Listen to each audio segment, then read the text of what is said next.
Hello, this is Heavy Thrasher, and that's from my production channel at YouTube, and welcome back. So, for this next band, is definitely next to Fate's Warning and such. Not as progressive metal, but are definitely one of the more well-known names when it comes to US power metal. And that band we are talking about is Helstar.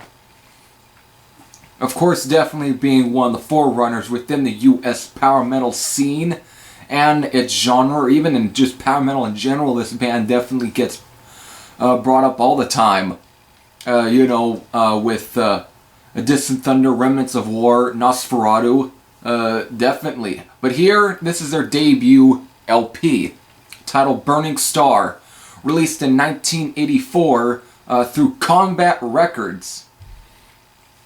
Now, here the lineup consisted of Larry Berrigan, Bill Lionel, aka James Rivera, Paul Medina, Hector Pavin, and Tom Rogers.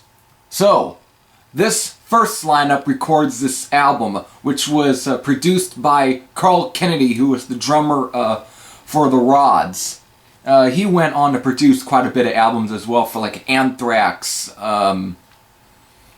Possessed, and many others. Even some that we'll talk about for US Power Metal Month. But here, he produces the debut album for Helstar. Now this album is definitely different than the three,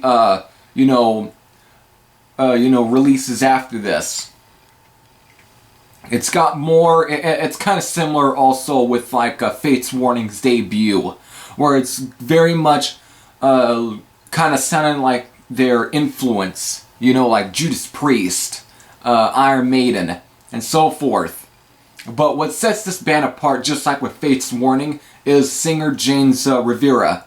His singing on here is, I've always heard, is like a combination of Ronnie James Dio and Rob Halford. He's got the very sort of majestic and operatic side of, Ronnie James Dio, but with the very fury and high-octane sort of style of Rob Halford. And that's pretty much just blending those together. It really definitely sets Helstar apart from the rest. And of course, the album kicks off with the title track, which is a very good track as well, definitely showcasing what this band is definitely capable of. And of course, singer James Rivera. And of course, we got tracks Towards the Unknown, which is very new wave of British heavy metal sounding, which is the kind of the norm for this whole album. Of course, Witch's Eye, which is definitely one of the heavier tracks on here, definitely. And again, showing more James Rivera's pipes. Run with the Pack. This is definitely one of the biggest highlights off this album. The way it starts off with kind of like, almost like, like a, a music box or something just playing there with like chimes or something. It's while playing, and it's almost got an eerie feel to it.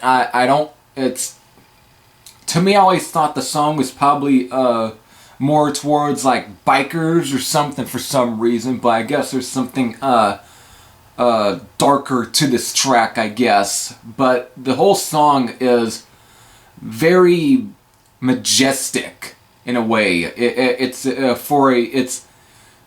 very, I don't know how many words to put. It's definitely kind of like almost has a bit of a mysterious thing going on for it in a way. It's definitely a great track nonetheless.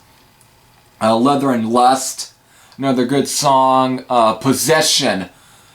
When I first heard this album years ago, back in 2009, this was the album that pretty much, introduced me to Helstar. I've always, I've seen artwork for like Nosferatu and such, but this was the first time I ever heard of them, and I checked the album out and I listened to the whole thing throughout, and for some reason the chorus for Possession just stuck with me. "You're possessing me, I don't like what I see. You're possessing me, oh let me be." It just stuck with you like glue. Shadows of Iga is another great one, but here we get to the last track, Dracula's Castle. This one I will put in the list as definitely one of the few really haunting songs as well. This song really combines the very majestic and mysterious stuff of like Ronnie James Dio, but with also the very high-octane stuff of Judas Priest. The way this album starts, song, very eerie, haunting, and cold. Just the way that and James Rivera kind of almost telling like a story or some sort. Really, it's the way this song is put together is like a really great way to for the album to even end on. And this is just a really killer track, and something it's like the way it builds and builds up to it is just so epic.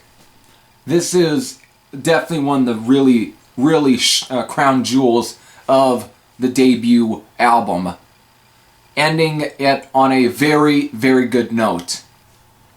Yes, it sounds like I might be praising this one. In some ways, I kind of am. I think it's an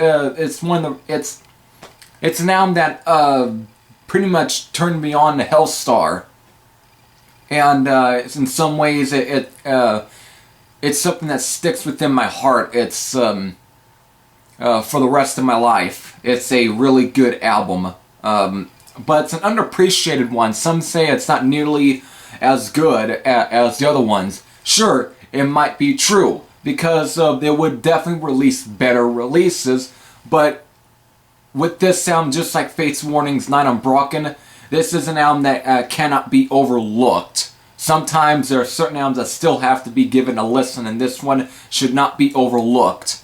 Definitely a great album nonetheless. But after this, both Hector Pavin, Tom Rogers, and Paul Medina would end up getting replaced by different musicians. Yes, they would leave.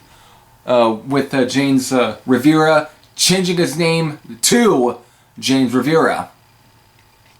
And Larry Berrigan staying with them for the next 3 releases.